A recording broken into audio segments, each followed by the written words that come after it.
Entries and exits. I think this is an incredibly important aspect of anyone's trading. Most traders have, well, let's say, arbitrary entry points, mostly because they're using indicators or chasing the market. We give levels that the market will use and things that can be leaned on ahead of time. This makes for some very specific trading entries and incredibly specific targets or exit areas. I think it's far more important to be accurate in your trading than it is to focus on being right. Being right means that you have to be a pretty good guesser, and if you have a lousy entry, even if you're right, you're grabbing your chest. You have to hope and pray that the market will follow through after your lousy entry and make you whole. That's not trading.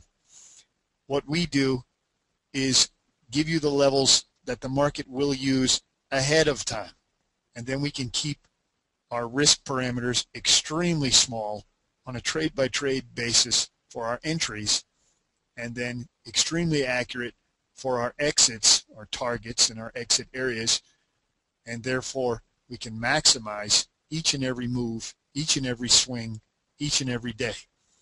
Let me show you what I mean. Whenever we look at the market and any relative posts thereto, we have to be aware of where the market's trading. Any post that I give you is going to be relative to that. So if we are trading at this level here and I give you a level that is higher than that, it's for either a bounce target or for selling against. Buy low, sell high, not the other way around. So if we are bouncing to this level, that would be either a bounce target for taking profit and or a place to sell. It would depend, of course, on the other surrounding posts. I urge you to read the section on TradingPad and perhaps watch the video on TradingPad, and this will clear things up for you.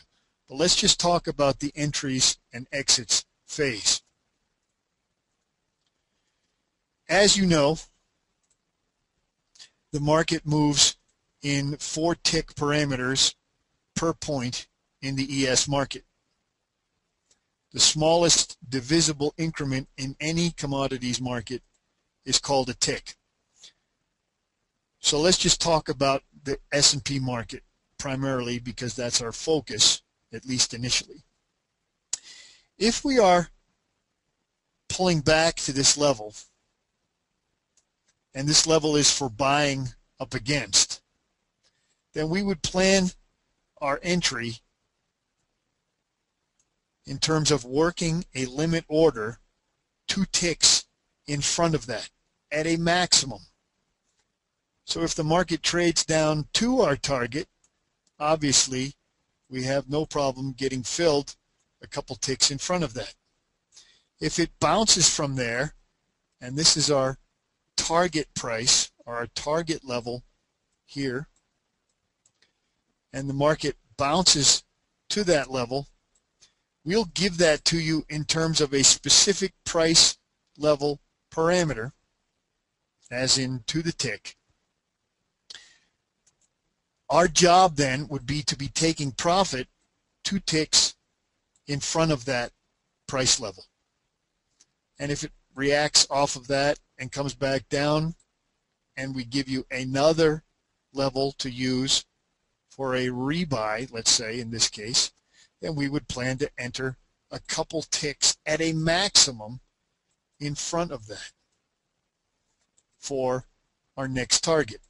And then as we approach that, we would plan to work a limit order a couple ticks in front of that. That is how we minimize risk, couple tick parameter, and maximize profit on a swing by swing, trade by trade basis. I don't want anyone trading this, not even in simulator mode or demo mode, until they fully understand the posts. I urge you to read those sections several times about entries and exits, and perhaps even watch this video again. We can discuss it further in the voice chats that we have every week if you have questions, but hopefully this will give you a starting point.